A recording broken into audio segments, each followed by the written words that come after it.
நீண்ட காலமாக நடந்து கொண்டிருக்கிறது. அன்றைய முதல்வர் வாய்தா வாங்கிய காலத்தை தள்ளினார்.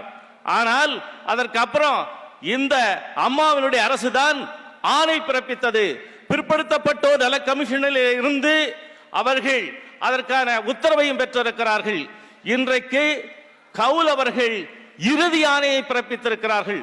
மாண்புமிகு உயர்நீதிமன்றம், சென்னை உயர்நீதிமன்றம் 3 பெரிய தலைமை நீதிபதிகளாலே இது பார்க்கப்பட்டு கவனிக்கப்பட்டு இன்றைக்கு 2015 என்ன செய்திருக்கிறது என்று சொன்னால் ஃபைனல் ஆர்டர், இவர்களுக்கு உடனடியாக ஒதுக்கீடு கொடு என்று சொல்லி இருக்கிறது.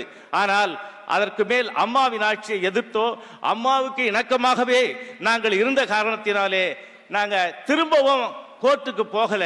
இப்பவும் சொல்றேன், 15% உள்ஒதுக்கீடு என்பது இருக்குது. அது நீங்க எப்போ வேணாலும் அறிவிக்கலாம். இது இன்றைக்கு